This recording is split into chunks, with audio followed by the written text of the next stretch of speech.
Good afternoon. This is a special session of the Rome Common Council. The date is May 31st, 2023. The time is 5 p.m. Mr. Seelig, would you please call the roll? Council Grace. Present. Council Morris. Present. Council Rogers. Present. Council Smith. Here. Council Ramsey. Present. Council Christie. Present. Council Tracy. Here. Thank you. Please stand for the Pledge of Allegiance. I pledge allegiance to the flag of the United States of America and to the republic for which it stands, one nation, under God, indivisible, with liberty and justice for all.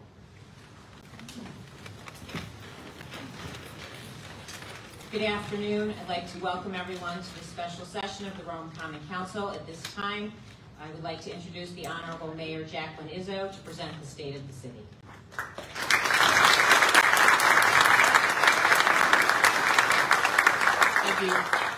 Thank you. President Pacelli, members of the Common Council, citizens of the City of Rome, ladies and gentlemen, welcome to the 2023 State of the City presentation at our beautiful Mohawk Valley Community College campus. I would like to especially welcome and thank President Randy Van Wagener and Rome Campus Dean Jennifer Dworth for continuing their strong commitment to hosting many different community events and meetings hosted by various groups throughout our community in this wonderful facility. I would also like to recognize representatives of my colleagues in government, Brian Eady, representing Senator Joe Griffiths, Anne Marie Zacala, representing Assemblywoman Mary Ann Buttenshine, both of whom are attending legislative session in Albany, James Genovese, Commissioner of Planning for the County of Oneida, County Executive Tony Picenti is also in Albany, Allison Nowak, representing Empire State Development, and I'm sure there are many other colleagues. If I go on with that, I'll be introducing the whole room. So, thank you. It continues to be an honor and privilege to serve as the mayor of this great city of Rome. I'm happy to report that Rome continues on a path of reimagining and growth. 8 years ago, our city was stuck and trying to find its way. Existing businesses, especially small businesses like my own, may have been experiencing some growth, but it was usually outside our immediate city area. Our population was at a standstill or even declining. Something had to change. I campaigned vowing to make those changes by focusing on creating more job opportunities, more modern housing options, stabilizing property taxes, enhancing the city's economic development efforts, and improving our overall financial situation, as well as increasing revenue and creating a climate more welcoming to businesses. Our administration has delivered in all these areas and more. Today, our city is flourishing with new job opportunities, better housing options, stable finances, with no property tax increases for 6 straight years.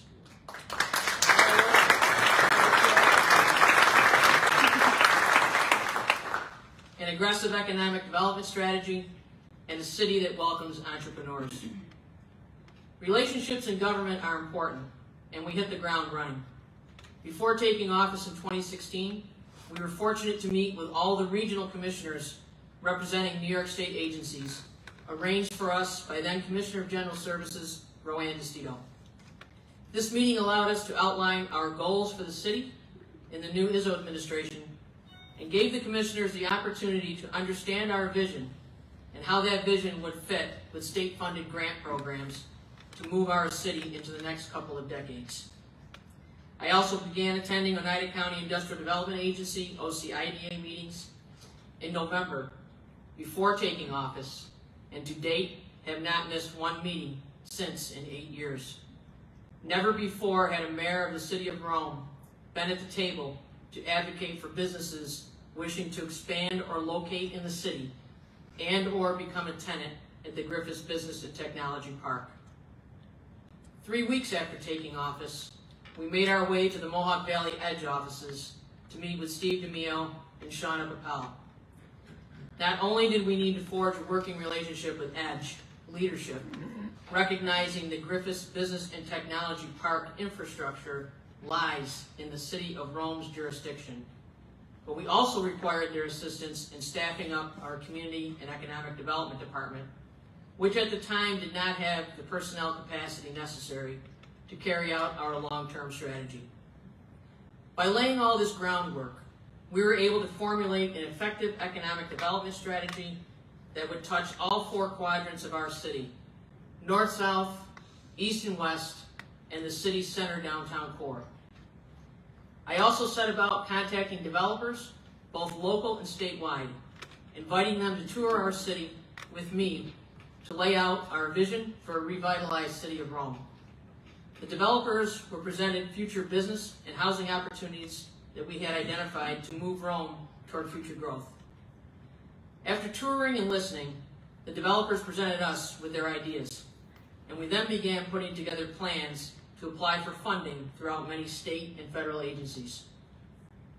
There is no question the single largest economic development win was the award of the 2017 Downtown Revitalization Initiative, DRI, by then Governor Cuomo to the City of Rome in only its 2nd year of competition.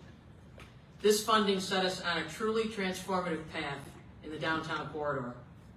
With the assistance of the local planning committee and community engagement, the proposed projects were discussed in more detail, and a final strategic investment plan was presented to the governor for his approval.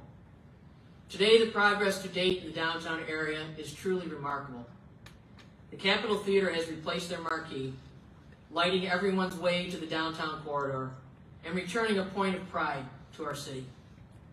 Restaurants, evening entertainment, and multiple arts-related businesses are fulfilling the vision of a true arts and culture-related downtown corridor. There are small businesses featuring vocal lessons, dance lessons, guitar and drum classes, an arts supply store with an in-house coffee cafe, super official, movies at the Cinema Capitol, and live stage performances in the newly refurbished Capitol Theater. A new 64-unit residential apartment complex totaling almost $20 million, with emphasis on tenants who possess a background in the arts, will open later this summer and fill the downtown arts corridor with new talent and ideas. We made the decision last year to foreclose on the 233-235 West Dominic Street building, General Gansevoort Mural building, so the city could focus its efforts on facilitating a much-needed rehabilitation of this important downtown structure with a goal of establishing a mixed use of commercial space and apartments, and Empire State Development, ESD, agreed with us. We were able to secure a $2 million Restore New York grant to assist a potential developer with the seed funding necessary to make critical infrastructure improvements. A request for proposals, RFP, has been approved by the Board of Estimate and Contract, and the city is actively seeking developers interested in this exciting opportunity in the DRI footprint. The Center for Family Life and Recovery, CFLR, has purchased the former Reach building, bringing much-needed family services to our citizens. CFLR has already become an active participant in our community by hosting family winter fun days, summer family activities, and is an active participant with the city in providing mental health and addiction-related services to our community. We have unfinished business with the DRI, and this year 4 more projects will begin, including the demolition of the unstable Fort Stanwix parking garage, making way for a 200-vehicle surface parking lot on the corner of North James and Liberty Streets. Extensive renovations to City Hall, including removing the failing curtain wall, electrical upgrades, and structural improvements to the building's facade, resulting in a new lobby area, hardscape, landscaping, and electrical enhancements to Veterans and Gansevoort parks, and site improvements to the City Hall green area. A component of the DRI is a commitment to extend public art throughout the 100 and 200 blocks of West Dominic Street, capitalizing on the beautiful monument depicting the Great Carry in the 300 block, generously donated to the city by the United Indian Nation. A public art committee has been established to work on this project. We are also fortunate to have been awarded $1 million in DOT TAP funding and $1 million in New York State touring monies to execute a $2 million project on Erie Boulevard with a goal of improving safe pedestrian connectivity between West Dominic Street and Freedom Plaza. The existing service road will be removed and more on-street parking will be provided on Erie Boulevard to facilitate the downtown area, as well as traffic and landscaping improvements on Erie Boulevard between North James Street and North Madison Street intersections, working toward the goal of providing safe pedestrian passage from West Dominic Street to Freedom Plaza. To the south, the very first housing project took place on the former DeWitt Clinton School property on Ann Street. In mid-2016, I invited DePaul Properties to Rome to get a better understanding of their housing projects throughout the state and how they might be able to help our city. We took a tour, and they liked the former DeWitt Clinton School site almost immediately. Today, the school has been demolished, and a $25 million investment by DePaul Properties, facilitated by New York State Homes and Community Renewal, HCR, resulted in 62 units of new, modern apartments with many amenities available to the residents, like a community room, internet service, computer stations on the floors, washers and dryers, and more, along with 20 townhouse units, has made a real difference in this South Rome neighborhood, running along the canal. With this project in mind, as well as an investment by Human Technologies Corporation, HTC, of land adjacent to the DePaul apartments, we resecured a $780,000 planning and engineering grant from the Department of State. And the first of these projects, researched and engineered under this grant, is under construction very close to the DeWitt Clinton apartments. The James Street overlook will create a greenways respite area overlooking the Barge Canal Harbor, which is integral to the Empire State Trail. This project will continue to build momentum for Rome's waterfront revitalization and work to attract more redevelopment opportunities within South Rome. At the eastern end of the Barge Canal, Bellamy Harbor Park has become a popular spot for locals and tourists alike. Hamilton College invested $2 million in a new boathouse facility to house their NCAA award-winning men's and women's crew teams. Colgate University has recently moved into Hamilton's former crew facility owned by the City of Rome near the Muck Road fishing dock. The canal is a preferred waterway for crew competitions, and the City of Rome is becoming well known for hosting NCAA crew competitions. Additionally, many different events are hosted at Bellamy Harbor Park, including the first ever NAACP Juneteenth celebration on June 16, 17, 18, in partnership with the city, Rotary Club's annual Canal Fest, and the return of Locktoberfest, sponsored by the City of Rome and New York State Canals in October.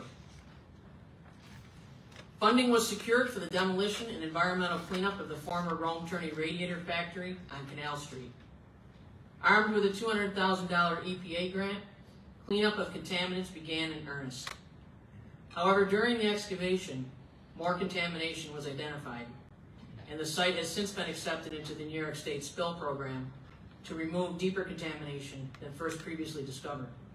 Our plans have work commencing soon so that the site may be prepared for further development opportunities. Looking west, Coal Point, a business begun locally and later purchased by the Whalen Company from Maryland, built a $5 million state-of-the-art factory on the former Rome Cable Complex 3 site in 2020 during the pandemic. A $900,000 DRI grant helped this project become reality and allowed the company to expand in Rome, New York, and not move its operations to Maryland. And just recently, they completed a renovation of their offices and restroom areas, continuing to reinvest in their factory operations. One of the largest demolition and environmental cleanups to ever take place in Rome was also accomplished during the pandemic by New York State DEC, eradicating the remains of the former Rome Cable Complex 4.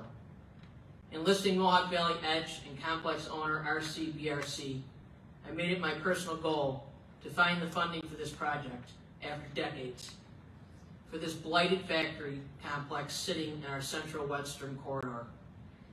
Due to the high level and different varieties of contaminants, this cleanup required approximately $14 million, but the end result is an almost 40-acre site completely free of contaminants with approximately 10 acres of land available for reuse. We are awaiting a certificate of release from the DEC, and upon delivery, we will immediately execute a $1 million Restore New York grant to begin site work as part of our marketing efforts to attract a new industrial client. It is our goal to make site improvements to benefit the neighborhood by constructing a new interior roadway to remove truck traffic from existing city streets and the front lawns of neighboring homes.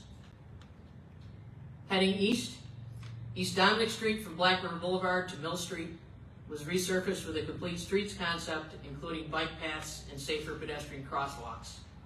The city recently acquired the former Mohawk paper facility on the corner of Mill Street and East Dominic Street, with plans this year to demolish the building and open additional parking spaces for the businesses in that area. The former factory site at 1333 East Dominic Street was demolished, and an environmental cleanup of the entire site has recently been completed. The potential future development of this corner parcel recently took a turn when officials from Revere Copper Products visited with me to present a plan for relighting the iconic Paul Revere sign. The company is committed to the relighting project with a completion date of July 4, 2024. The 1333 East Dominic Street property sits directly in front of the Paul Revere sign, and we will await the final relighting plans before making any decisions on redevelopment of this parcel to ensure we do not block the view of Paul Revere. Like the reinstallation of the Capitol Marquee downtown, I cannot think of a greater point of pride for our community than watching Paul Revere ride again in East Rome. All right.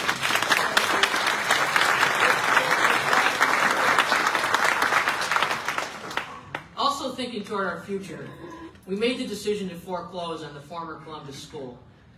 Unfortunately, the former school building is beyond repair, so we applied for a Restore New York grant to demolish the school and open the lot for development.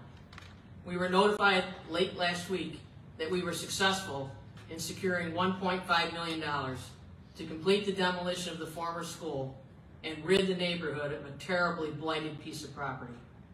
Our goal is to open the space for redevelopment through an RFP process after the demolition is complete. The northeast quadrant of the city, right where we are now, has also become a hive of activity. The growth of the Griffiths Business and Technology Park cannot be ignored over the last several years. The park now employs over 6,000 people from over 25 counties and generates $4.3 million in annual tax revenue, with over $1.3 million coming directly to the city of Rome. The average annual salary on the park now surpasses $100,000 per year, with job opportunities in cybersecurity, machine learning, quantum computing, artificial intelligence, advanced manufacturing, light industrial, warehousing and distribution, finance, healthcare, hospitality, and restaurant. We have had many successes on the park, but none bigger than the first Northeast location of an Argo Inc. distribution center. Built during COVID, I set a personal goal that my team and I would work tirelessly behind the scenes to keep the $70 million construction on schedule, without delays. But because of great teamwork from all involved, the DC actually opened 6 months earlier than expected.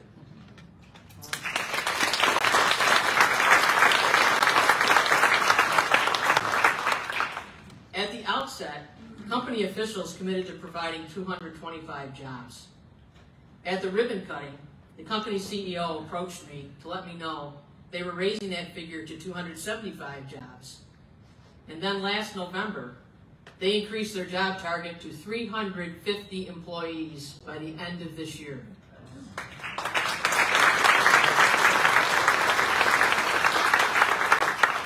Argo has become an integral employer in our community, and we thank them for their commitment to our city. We sometimes forget how fortunate we are to have a world-class research and development facility anchoring our business park. The Air Force Research Laboratory employs 1,169 professionals directly in the lab and creates another 1,387 direct and indirect jobs for a total employment number of 2,538 jobs associated with AFRL, with an annual payroll of $238,858,159 and an annual economic impact of $511,094,558 in a 5-county area. And I want to recognize Deputy Director of the Lab, Mike Haydick, for being with us today.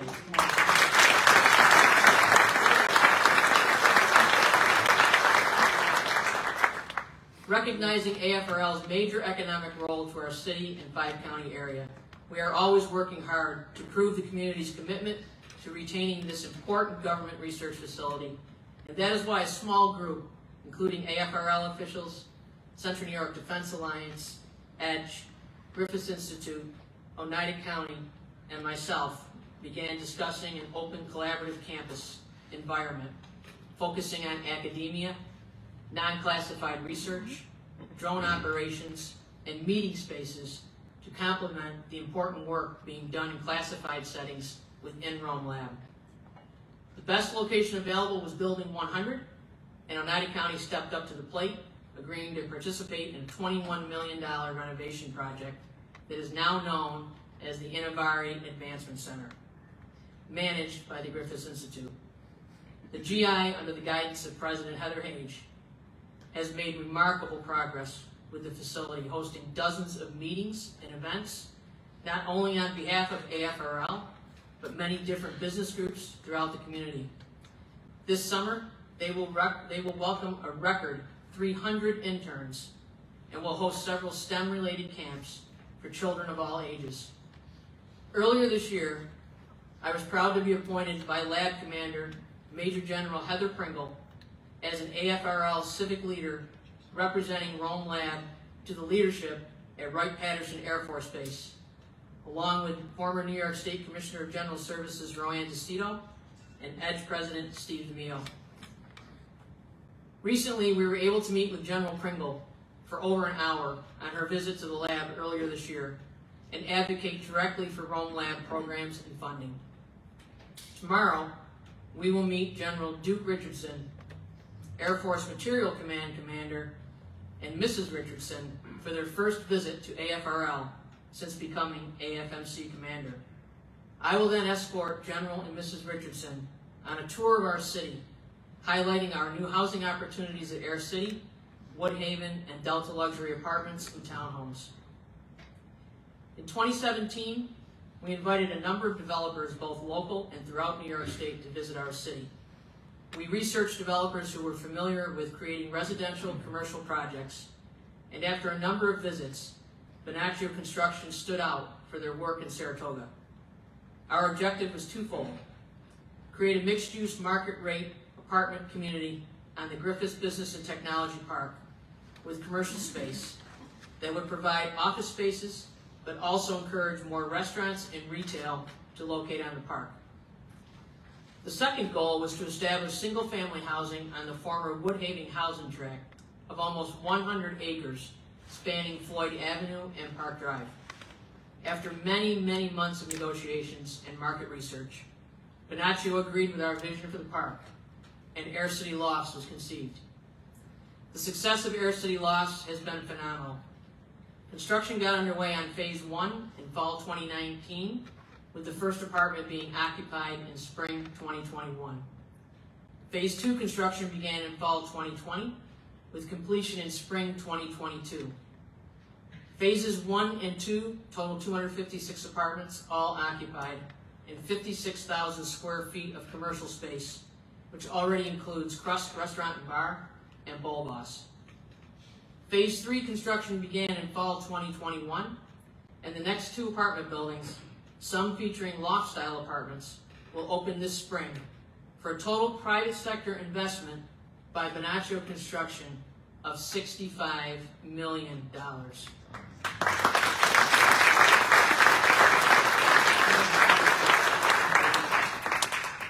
Shortly after Air City began to take shape, Bonaccio and the administration turned their attention to Woodhaven.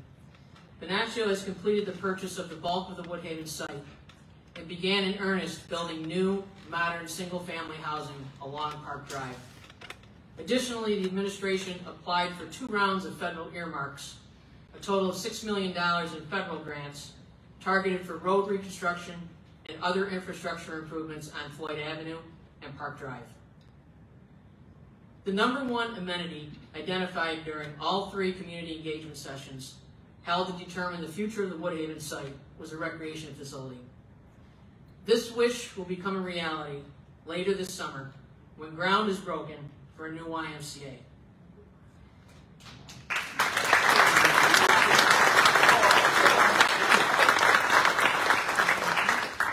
The Y's roots date back 150 years in Rome, and the city has supported this new facility with a gift of 6.5 acres on the Woodhaven site to accommodate the new building and add outdoor recreation space not currently available at the Y's current location. This $20 million facility will offer a wide range of family-centered activities, as well as a reimagined aquatic center and spaces to enhance child care services. Also on the Griffiths Park, Visions Hotel Group is renovating the Wingate Hotel to reflag as a Fairfield Inn, a member of the Marriott family of hotels. Staying north, Essentia Health recently reopened the Beaches Manor after a major renovation. Known to us for years as the Beaches Restaurant, the Beaches Manor features a new state-of-the-art kitchen, banquet, and restaurant facilities with new modern finishes for the public to once again host events and activities in a large space. Essentia remains committed to developing a senior living community with individual cottages, assisted living apartments, and various other amenities in a beautiful residential setting, allowing seniors to age in place. This project will be a one-of-its-kind for our city. Buck Construction is in Phase 5 development with the construction and addition of 36 townhouse units after successfully building and filling all 64 units of market-rate apartments at the Delta Luxury site. Our city is experiencing unprecedented growth in private sector investment. Over the last 7 years, private sector investment in facilities and jobs has grown to well over $350 million. Just this year alone, there are currently 929 open building permits. Some of the private sector funded projects include another expansion of Chris Tech Wire with a 74,000 square foot addition. Walmart is renovating existing space and adding to their store footprint. Starbucks and the second Well Now Urgent Care will open very soon in the Mohawk Acres Shopping Center. Kingpin Lanes Arcade Phase 1. Remodel of 99 Otis Street on the Griffiths Park. And as mentioned, the Wingate Hotel is undergoing a multi-million-dollar renovation to rebrand as a Fairfield Inn, a Marriott property. Colonial Apartments 2 is modernizing the entire complex and increasing the living space of its individual apartments. The Verizon store on Erie Boulevard recently completed a new store design. Bethany Gardens renovated their lobby, and very soon Mazzaferro's will be ready to open their brand new store at Ridge Mills. And just a few months ago, Tallman's Tires opened their new state-of-the-art facility on East Chestnut Street. Additionally, the Real Property Committee has sold approximately 200 properties from 2016 to the present, generating $1,443,973 in revenue and adding $4,324,200 in assessments back to the tax roll.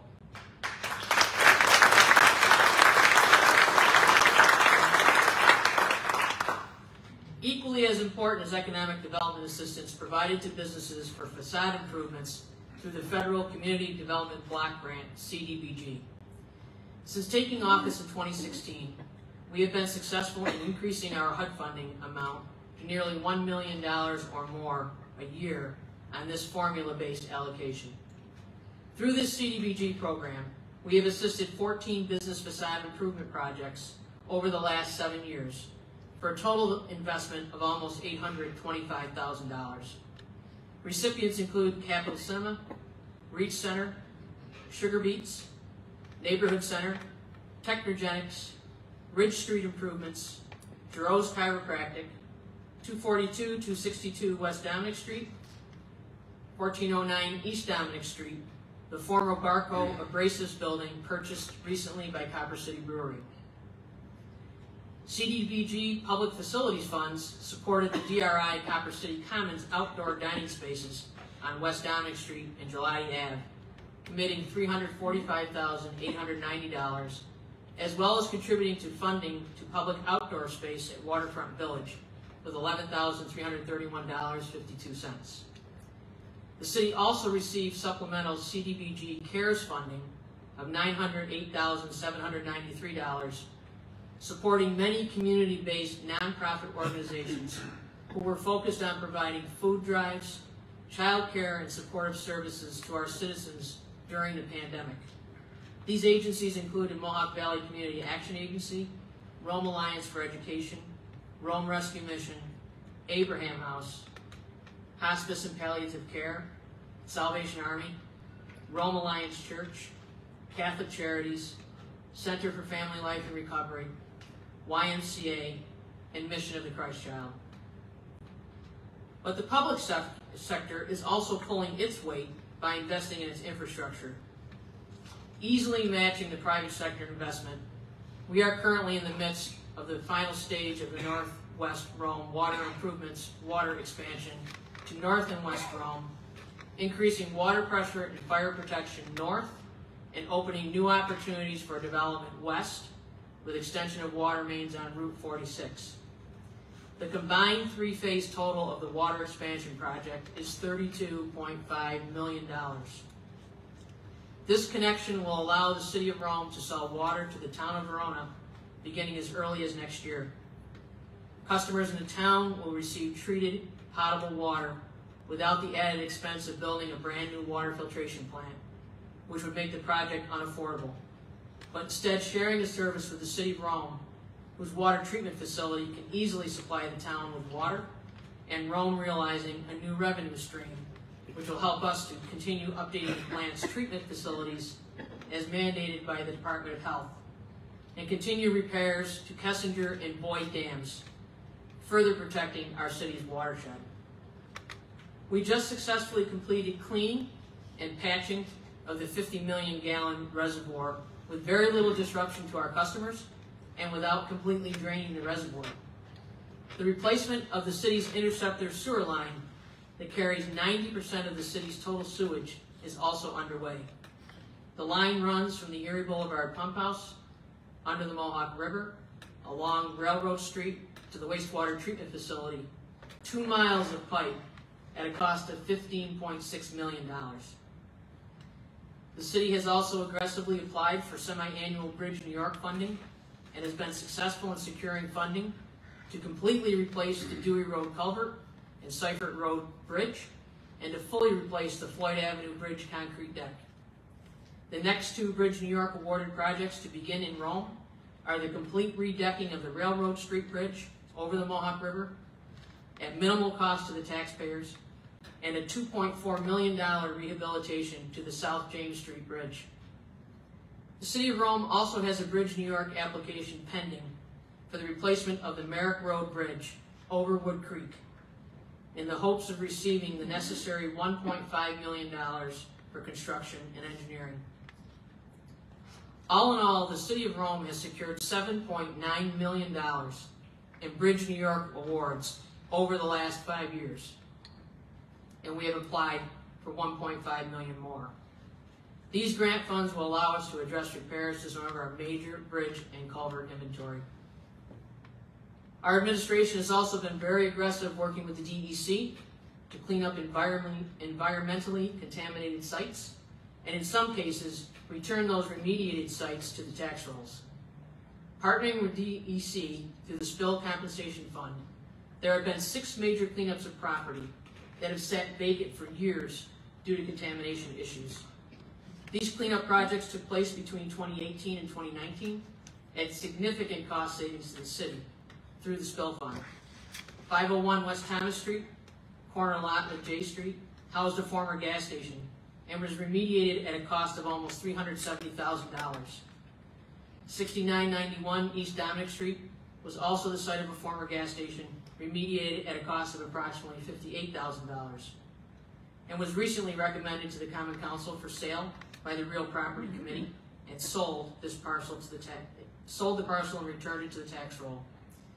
7008 Oriskany Road, approximately $12,000 cleanup of a former gas station. 717, 719 West Dominic Street, former Thrifty site, $28,000 cleanup. 201 Railroad Street, former General Cable Complex, $782,000 remediation. 229 South James Street, formerly a gas station and now a parking area between the Franklin Hotel and Boughton Physical Therapy, approximately $284,000 remediation. All of these sites had a history of discharging petroleum into the ground and building areas. Some of the larger cleanup projects have included the demolition and remediation of the former Polka Dot Laundry on Erie Boulevard, 508 West Liberty Street, and we await a Phase 2 cleanup of 503 West Liberty Street through an EPA grant to return that parcel for development. 1333 East Dominic Street. Additional contamination was identified beyond the original scope of work at the former Rome Turney Radiator Factory, with that site being accepted into the Spill Fund program now for further remediation.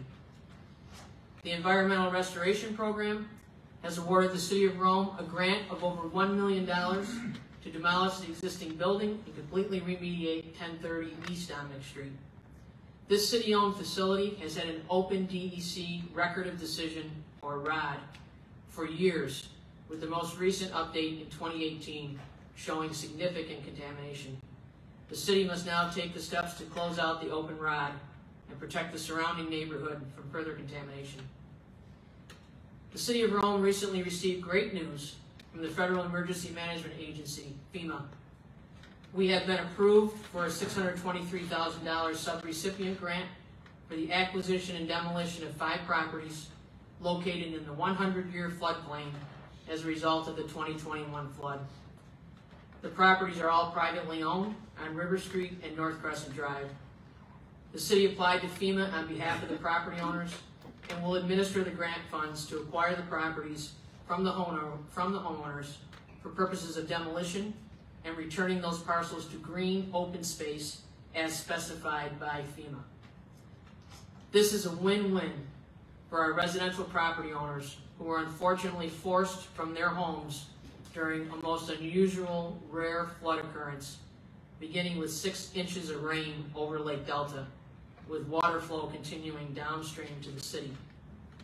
We are also awaiting a nearly $1 million FEMA project award to repair the damage and fortify the Pinty Field area against future flood events. Because we have not yet been approved for the funding, we cannot spend any money on repairs until we have the award letter, as we could jeopardize those costs to the taxpayers remaining eligible for reimbursement once FEMA funding is awarded for Pinty Field repairs. I have also been working with Rome City School District, Senator Schumer's office, and FEMA officials on a project award for the former Staley School site. Our goal is to demolish the existing school, as it is clear the school is beyond repair and cannot be rebuilt on the existing site due to constant flooding concerns. We are asking FEMA for funds to build a new school on another district-owned piece of property. Superintendent Peter Blake and his team have been very engaged with FEMA over the last few years, working on plans and justification for funding of this new school building through a FEMA award.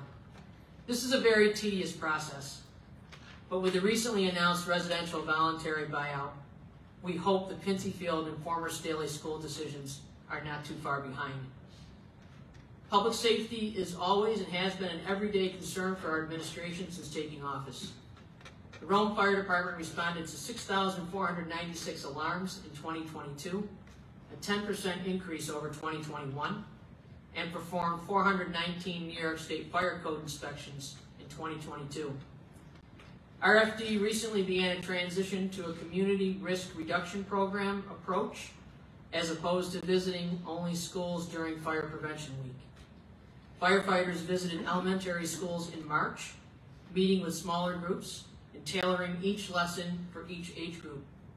Discussions centered around smoke detectors, sending information packets home to the parents, and as a result, RFD installed 20 smoke detectors in homes that did not have them.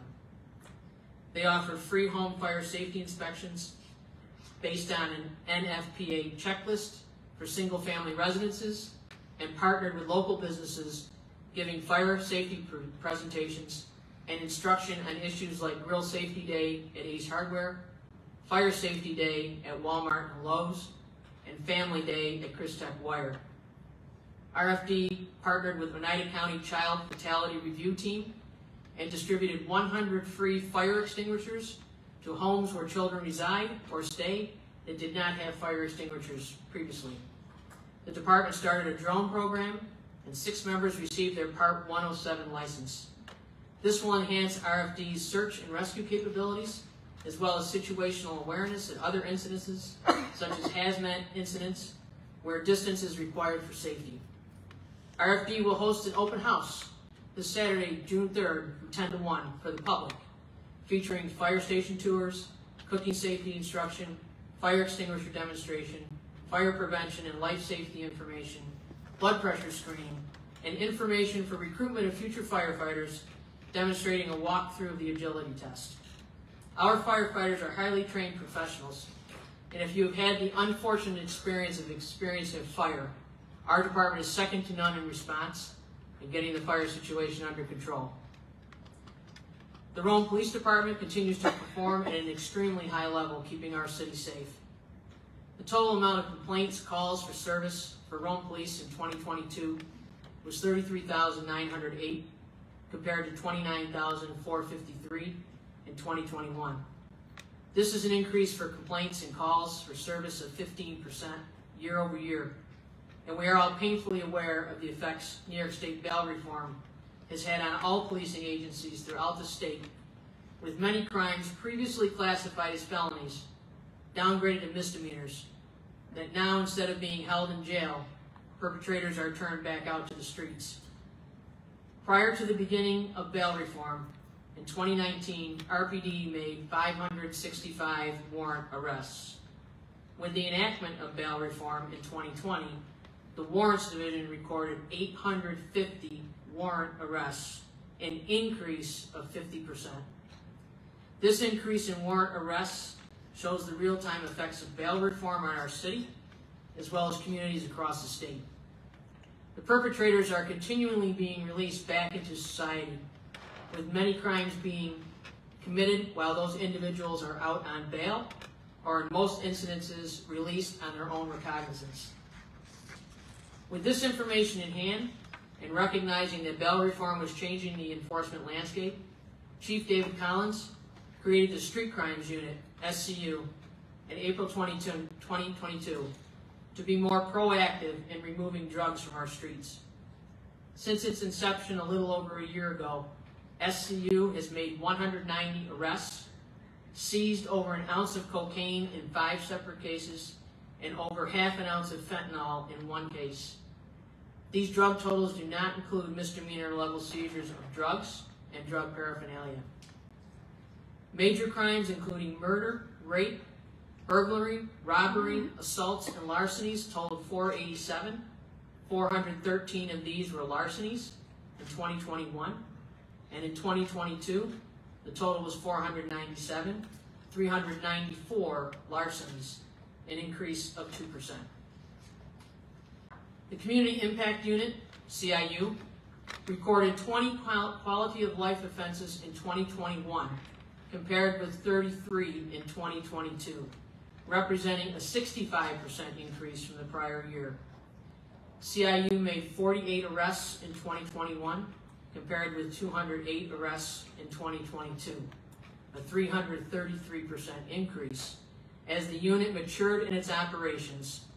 It also hosted 8 community events attended in 2021 and 12 community events in 2022, a 50% increase. These statistics from 2021 to 2022 shows CIU's success in combating quality of life within the city of Rome with a zero tolerance policy toward blight. Also over the past year, RPD, Department of Public Works, and Buildings and Grounds personnel have taken proactive measures in the eradication of numerous homeless encampments that have been discovered along city property, trails, and outlying wooded areas. These departments have conducted 6 detailed sweeps of the walking trails, parks, and wooded properties, working in unison with same-day action being taken. Numerous arrests and citations have been issued regarding person or persons found to be occupying these isolated areas. All state, local, and environmental conservation laws are enforced, and areas of attention are quickly returned to their original condition for citizens to enjoy. Homelessness is a nationwide problem, but we are trying very diligently to offer the homeless suitable shelter and assistance from resources available throughout the city and Oneida County. The availability of shelter and assistance is a voluntary decision by the homeless, and oftentimes they choose to move on to another community rather than seek more suitable shelter and services.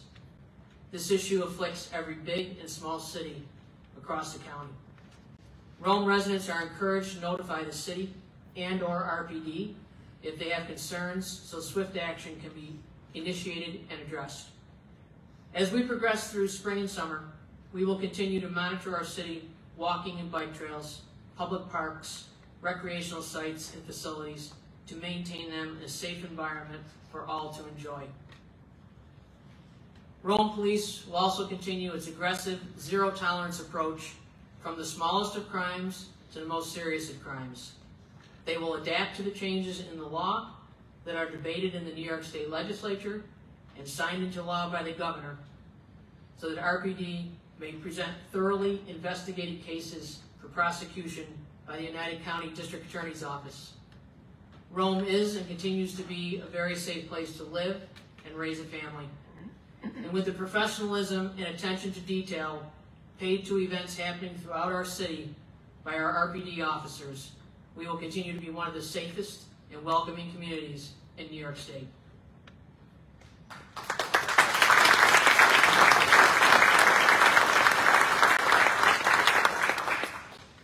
The Code Enforcement Office works in conjunction with RFD, RPD, Animal Control, and DPW in identifying violations of the city code. Codes enforcement officials are tasked with protecting neighborhoods by working with owners, landlords to correct property maintenance issues, public nuisance situations, and assisting to remove neighborhood blight. Violators who fail to comply with quality of life issues cited by RPD, littering, park curfew, shopping cart violations, open container, unreasonable noise, soliciting, salvaging, and more, and/or violations of the building codes enforced by codes officers, are brought to city court for compliance. In 2021, there were 121 new codes cases. 2022 increased to 137 codes issued cases, and from January to April 2023, 55 codes cases have already been heard in city court. Working with animal control, 24 dog-related cases were heard in city court in 2021, 22 in 2022, and so far through April 2023, 15 cases. In the month of May, the city conducted a codes enforcement initiative designed to bring housing structures back into compliance with the eviction moratorium finally lifted and landlords getting back on track with property maintenance. In 2018 and 2019, we secured $50,000 in grant money to help address the conditions of the animal control facility on Black River Boulevard. They were beyond deplorable for the safe boarding of stray and abandoned dogs. Employing a combination of our city workforce and private contractors, the facility was completely rehabilitated with new roofing, flooring, pointing of the exterior brick, plumbing, electrical, paint, new cages, and landscaping, improving the building's appearance on a Main Street thoroughfare. These improvements were made with a look to the future, should the day arise that area shelters and rescues were at full capacity and could not accept dogs from our animal control facility. Little did we know that a pandemic would ensue, leading to an eviction moratorium stretching every area to shelter and rescue from Herkimer to Syracuse. This investment has paid off many times over, as we still continue to see the effects of returning to more normal rental conditions and the unfortunate situation of people abandoning dogs and/or allowing them to become strays. Transportation options are important for any city. Central Bus Service operates buses daily on a variety of city routes with dial-a-ride options available for handicap riders, and Central slowly rolling out on-demand pickup for patrons. Over the past few years, the city has secured grant monies to perform exterior structural repairs to the Rome train station, as well as elevator refurbishment and HVAC upgrades. On 4th of July a few years ago, the ceiling in the pedestrian passageway of the train station suffered a catastrophic failure. We hired a contractor to construct a temporary passageway system to allow for safe passage to the platform boarding area without touching the ceiling area below the track. We immediately engaged CSX officials to determine ownership of the ceiling areas, as a good portion of the ceiling sits beneath the train tracks. Senator Schumer's office was also engaged to help us navigate the CSX bureaucracy. Earlier this year, officials representing Amtrak visited Rome, including the Intergovernmental Affairs Director responsible for coordinating efforts around the state with CSX, engineers, and the district manager. They brought along maps showing ownership of station assets like the tracks and interior passageway. According to those records, CSX actually owns more of the pedestrian passageway than originally thought. Armed with these maps proving ownership boundaries of the pedestrian passageway, Amtrak is negotiating directly with CSX on our behalf to assist with a resolution to the permanent repairs so that this station could possibly increase Amtrak service. This leaves the city between a rock and a hard place. The city cannot legally move forward with a permanent repair to the pedestrian passageway without CSX as a partner, because we have no legal authority to work on their private property, especially since the train tracks run right through a significant portion of the tunnel area. This is a frustrating situation, especially for the city and Amtrak, and we are working with Amtrak in hopes of finally resolving the legalities of ownership, moving towards all entities participating in a permanent repair of the pedestrian passageway. Parks and recreation are an integral component of our city's quality of life, providing open spaces with tennis courts, pickleball courts, basketball courts, clubhouses, pools, pavilions, swings, and play equipment scattered throughout our community. When we took office in 2016, I was very dismayed to learn that no programming was scheduled at the parks for children. We moved quickly to remedy that, bringing back programs and surveying those children who were attending the parks to determine what they would like to see. As a result, this summer, we will offer traditional sports programs like baseball, basketball, soccer, tennis, cheerleading, and softball, but we now also offer sports camps dedicated to those sports, as well with instructors from high school to college coaches at no charge to the attendees. This affords children the opportunity for personal and team instruction right here in Rome and available to all. Taking our park attendees' suggestions, we will also offer fitness and weight training, locomotive skills, vitality, kids fitness, and recess services with games like dodgeball, kickball, and tag. Arts on the back porch at Franklin's Field, and a summer reading book program with Jervis Library. Our partnership with the YMCA to provide lifeguards continues to reap benefits. Although there is a nationwide lifeguard shortage, we did not have to close any pools last summer due to a lack of lifeguards. And being realistic in that, we are confident we can consistently staff 3 pools for the summer season. Tosti Pool, Municipal Pool, and Geyer Wading Pool will open on June 26, Monday through Friday, and Tosti Pool will be open on Saturdays beginning July 8. We are excited to add the weekend kayaking program back to Bellamy Harbor on Saturdays beginning July 8. Summer lunch programs will be offered at Pincy Field, Stevens Field, Franklin Field, and Geyer Field beginning July 5th. There are many special events throughout the year sponsored by the Recreation Department with the assistance of our Marketing and Events Coordinator.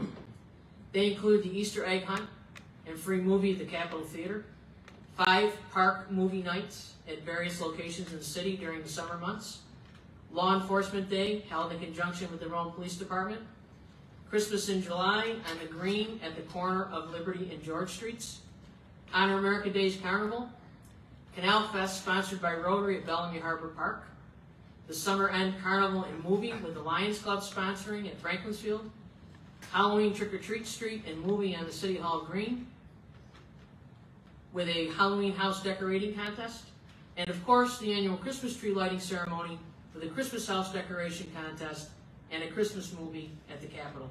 A few months ago, we completed the conversion of Kennedy Arena as an indoor sports facility from April to early September. This has been a great success, with open gym slots for youth and adults available each day, as well as the establishment of the Thursday night adult basketball league and a youth basketball league. Kennedy has already hosted a youth basketball showcase for 200 children, a wrestling tournament with almost 200 participants, and the use of the facility continues to grow. This year we are adding 2 large music events with Copper City Brewery at Hazelton Park, returning the indoor playground at Pinty Field. The YMCA will bring back for their 2nd year a day camp program at Griffiths Field, which will include a lunch program also open to the neighborhood, and we will return junior golf. The indoor park at Pinty Field is available for party rental in the winter months, along with Kennedy Arena almost year-round, and pavilions at our parks are available to book party and picnic activities. Over the winter, we added a winter bash attended by almost 200 children and families in conjunction with Center for Family Life and Recovery during winter break, Valentine's Skate, and closed the arena season with an adult pond hockey tournament. Capping off the indoor season at Kennedy Arena, we will be introducing a cornhole tournament in early September. Speaking of Honor America Days, we are busy preparing for the 40th anniversary celebration. The annual parade and Pops concert presented by Symphoria on the lawn of Fort Stanwix National Monument with a terrific fireworks show will take place on Saturday, July 29. And as mentioned before, the Recreation Department will again host the Honor America Days Carnival at Franklinsfield on Saturday, July 29 from 1 to 5, providing a family fun event for those who are looking for something else to do after the parade and before the symphony concert. Honor America Days has always been a collaborative event planned by the city and the Rome Area Chamber of Commerce. It is with a heavy heart that Chief of Staff Larry Donnell and I continue to take the lead in organizing Honor America Days with the passing of our dear friend Bill Guglielmo a few months ago. With Bill's passing, there are now only 3 of us who were original committee members, including former Mayor Carl Eilenberg, who just celebrated his 93rd birthday.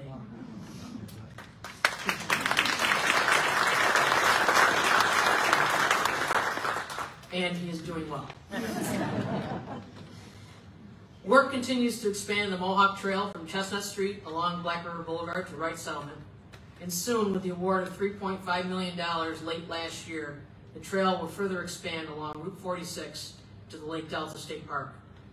The city of Rome was recently recognized as only one of 3 communities in all of New York State as a New York State trail town.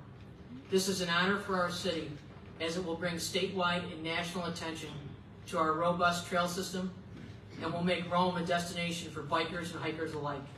We look forward to working with the New York State Parks on this initiative. Now sitting squarely in our rearview mirror, the pandemic has subsided and our everyday life is returning to normal. But the virus brought an unprecedented opportunity for cities and counties across the country with the award of American Rescue Plan, ARPA funding. The City of Rome received $24 million in ARPA funds in May 2021, with 110 pages of rules surrounding the use of those funds, with a stipulation that all funds must be spent by 2026, at which time the federal government would audit the projects completed with ARPA funding to assure the funding parameters were met or risk clawback of those funds. We agreed early on, administration and Common Council, that those funds should be allocated for their best and highest use and have lasting effects, such as helping to increase our property tax base, expand our water and sewer systems, remove high-ticket items from the burden of the taxpayers by utilizing ARPA funds, and not creating further debt service payments through bonding. With this in mind, the administration suggested using the first round of ARPA funding to fund two vital pieces of equipment at the Rome Fire Department, replacing aging Tower 1, the 100-foot ladder truck, which was approved by the council, built and delivered at a cost of $1,362,416. Replacing an aging engine number 1 pumper truck, also approved and under construction at a cost of $656,889. Funded the city's portion of the 75-25 developer agreement to extend sewer at the Delta Luxury Complex to accommodate the building of 36 townhouse units. Approved and currently under construction at a cost to the city of $1.9 million. Rebuild completely the water and sewer systems at Woodhaven Redevelopment site to facilitate the construction of 250 single-family homes and a new YMCA. This has been approved with construction beginning very soon at a cost of $3,826,500. And if you look across the street, you'll see some of the equipment is already mobilizing. Demolition of the Fort Stanwich parking garage, also scheduled to begin soon, with a DRI grant of $1,046,000 and $3,454,000 in supplemental ARPA funds. And renovation of City Hall, also scheduled to begin this year, with $1.2 million in DRI funds, supplemented by $3.4 million in ARPA funding. With the combination of DRI and ARPA funding, these costs are completely funded by grant monies, saving the taxpayers potentially $1.73 per thousand in financing costs, which would mean $106.31 of additional property taxes for the average home assessment in Rome of $61,456. Recently, I recommended several more important projects for consideration by the council for the second round of ARPA funding with the same criteria in mind. This money was allocated to us as a result of a virus, which knew no bounds and unfortunately claimed the lives of many, some of whom were very well known to our friends and family. Through it all, one institution rose above and beyond the call of duty, and that was our Rome health system. Many COVID-positive patients passed through their doors, some acutely ill, but thankfully many were able to fight the disease under the close care of the clinical staff at Rome Health. I have recommended $3 million of ARPA funding be allocated to begin renovations of the intensive care unit at our hospital. Rome Health is proving a regional leader in healthcare services with a record 33,000 emergency room visits in 2022, and was one of only very few hospitals to never go on diversion during the pandemic, meaning no patient was ever sent away because there were no beds to care for them. The intensive care unit is almost 50 years old and requires updating. The ability to move patients from the emergency department to critical care and then to the ICU if necessary is crucial to our residents who may be suffering from cardiopulmonary issues, stroke, chronic diseases, cancer, and more. With 4 new state-of-the-art operating rooms on the horizon, it is more important than ever for patients to be transferred to an ICU, which will feature proper plumbing infrastructure to support inpatient restrooms, necessary to promote the stringent protocols for infection prevention, of disposal of medical waste, families being able to support the patient at bedside for long periods of time, the ability to house durable equipment in the patient room so the caregiver and family can work together to promote mobility in the earliest stages of healing as possible, and the renovation will increase Rome Health's ability to recruit and retain high-quality nurses and doctors who provide care in an acute care setting. I also recommended $500,000 for the establishment of a dental hygienist program on this very campus. I want to thank President Randy Van Wagner for pitching this idea to me last fall, and then to myself and the county executive, Tony Vicente, who has arrived from Auburn. Welcome.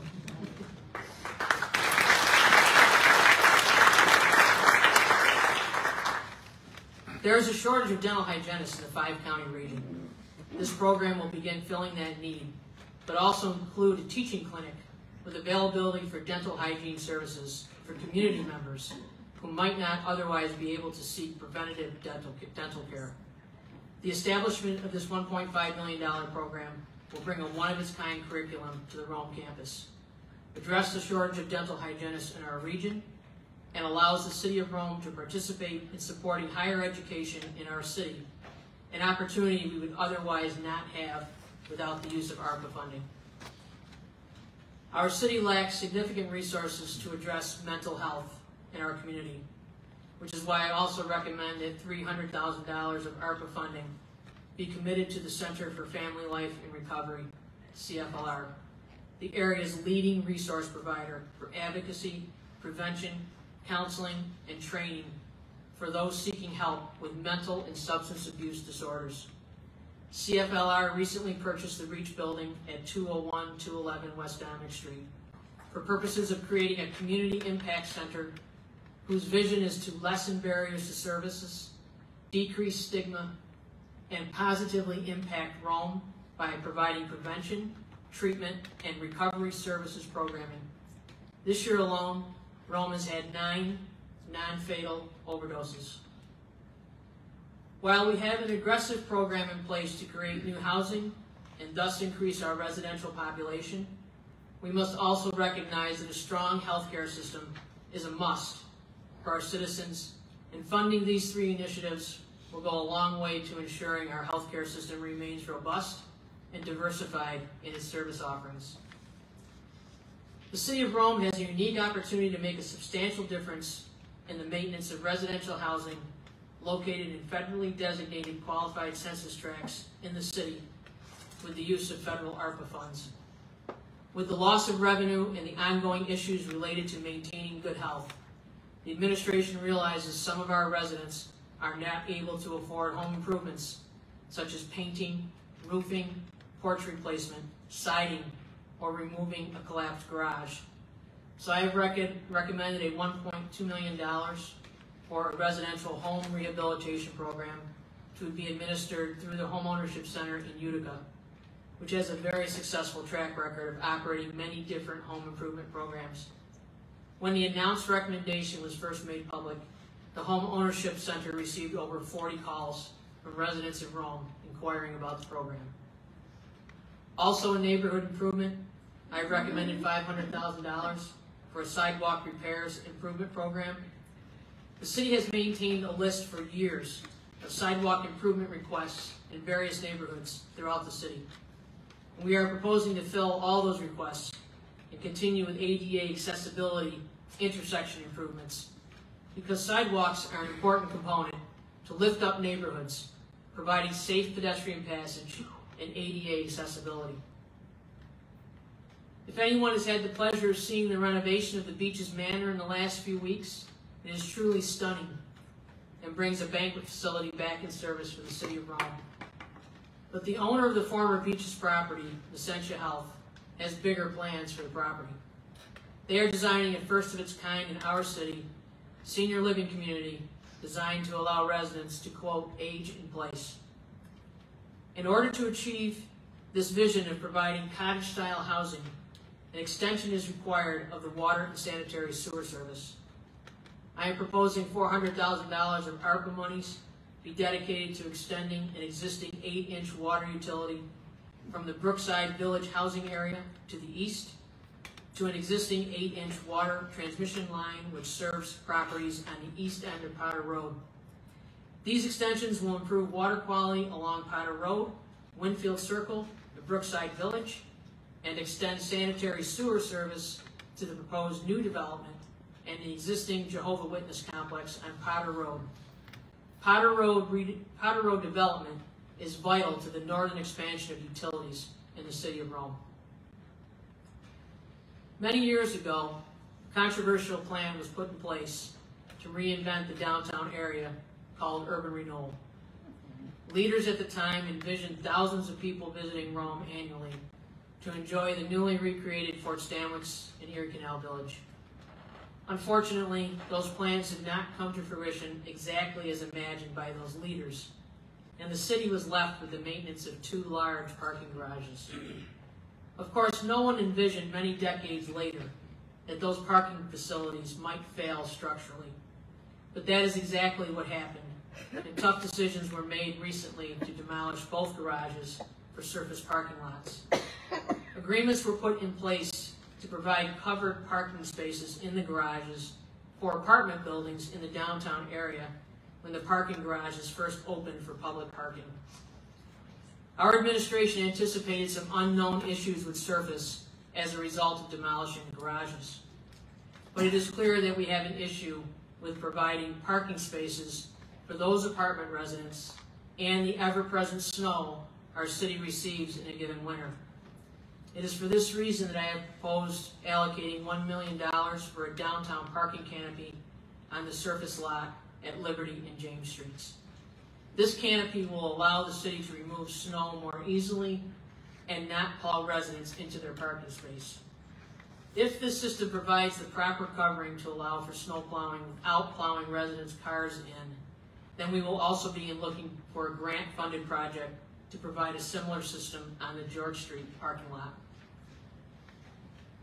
Public safety is always a priority when considering any grant funding, and upon further review of our aging fire department fleet, engine number 2 will age to 10 years old in 2025, and the current build time for a new fire rig is approximately 2 years from the date of order.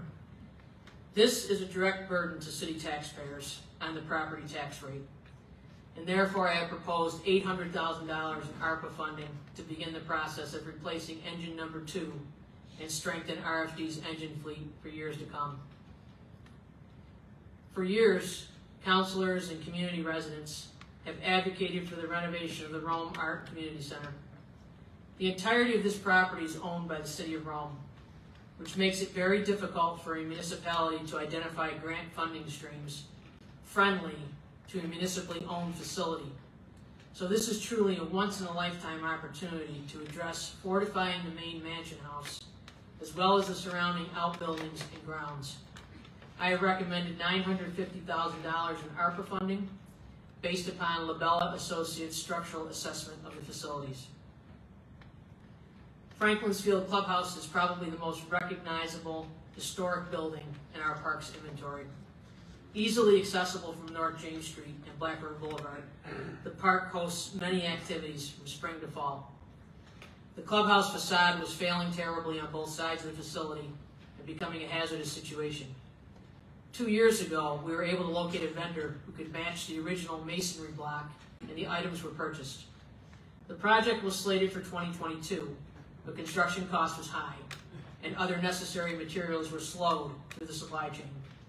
The project was rebid earlier in 2023, still resulting in a higher than anticipated cost. So I am recommending $170,000 be allocated from ARPA to remove this burden from property taxpayers to support renovation of the clubhouse facility. There is a palpable excitement in the community in anticipation of the new YMCA to be built as part of the Woodhaven complex on Floyd Avenue. I'm very excited. Child care continues to be a huge problem in Rome, and the new YMCA will feature child minding space geared toward children under the ages of 5, with 3 zones for infants, crawlers, and walkers. As an important provider of child care services, I have recommended $300,000 in ARPA funding to support the Child Watch Room that will service a very diverse population of children in our city. Our city is showing strong economic indicators. Median household income in the city was $44,348 in 2016. It has now risen to a high of $53,995 as of 2021.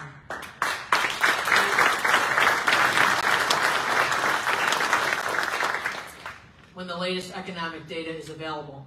a nearly 22% increase from 2016 to 2021.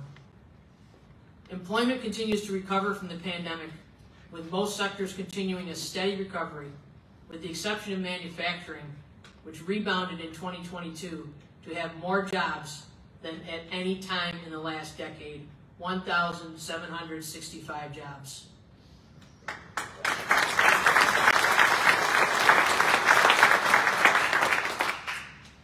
Exports refers to goods and services sold by businesses in Rome to customers outside of Rome.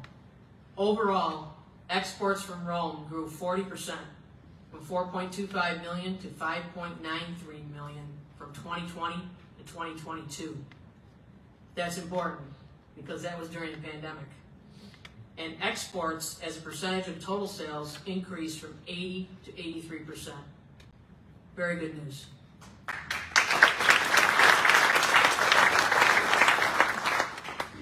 When we took office in 2016, the city budgeted revenues were barely meeting expenses, and the city's total fund balances were extremely low, with only $1,775,300 available in the unassigned fund, which would cover only 16 days of available expenditures. Today, total revenues in excess of expenditures for the general fund, the inside district and general city, were $3,742,961, which increased the city's total fund balances to $20,598,790, and the unassigned to $10,195,893.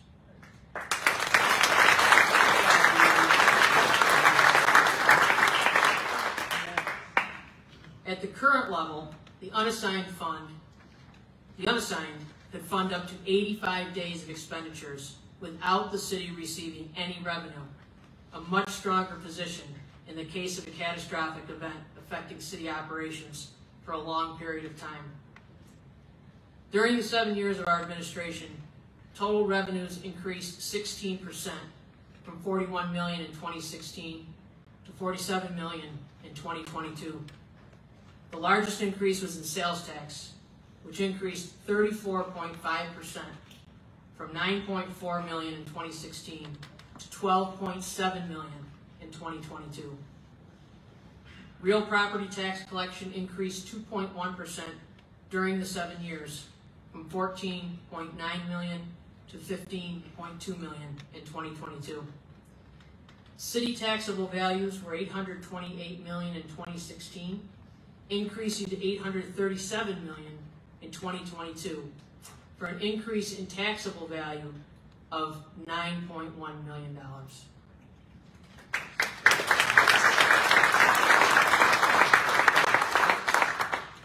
The city is most likely in the strongest position financially as it has ever been, and continues to maintain its A+ credit rating, a remarkable achievement all the way around, considering where we started in 2016.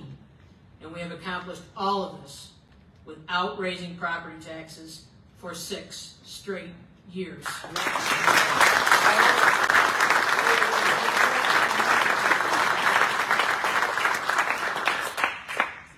Over the last 7 years, our administration has competed for state and federal grant funding. We have easily exceeded $70 million in grant funding to support economic development, water, sewer, infrastructure, trails development, and much more. Oftentimes, I'm asked, what is the secret to your success with grant funding? There is no secret, except that as the mayor, I am the community's leader, and my job is to identify areas of need that fit funding streams, and then leverage my relationships with funding agencies and other elected officials to lobby behind the scenes to make those grants a reality, by ensuring our funding agencies that these applications are not just concepts, but that we are ready to execute the project as soon as the funding is awarded.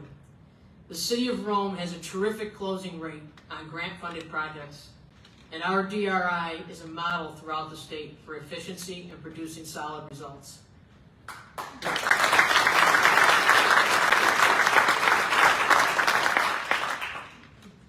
When we came into City Hall 7 years ago, morale was very low. It was up to me as the coach to put together the pieces of a team in an organization that employs over 300 people with an annual operating budget of $48 million and 19 very different departments. I would like to applaud all of our union negotiating teams.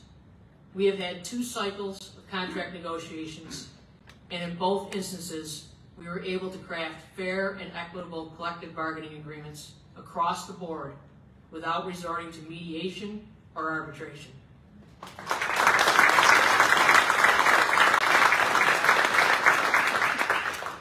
In this cycle, all collective bargaining agreements were reworked to reflect changing economic circumstances, including inflation, and the ever-increasing minimum wage in this state, which affects all levels of salary and benefits. I have shared a lot of information in a short period of time, and there is so much more to be done. But what a tremendous future we have in front of us. Our city is on an upward trajectory for the first time in decades, and I will be anxious to see where Rome will be in the next 10 years. Having lived and invested in this community my entire life, I am honored and proud to serve as mayor. I believe we have had tremendous success moving our city forward by applying my business ownership principles to city government operations and understanding the intricacies of managing a workforce which has very different responsibilities in a variety of different settings throughout the city government. Thank you all so much for your time as I respectfully present to you this comprehensive review of the state of the city. I am tremendously proud of the upward trajectory Rome is on, and I look forward to continuing our great work as we continue to move the city forward.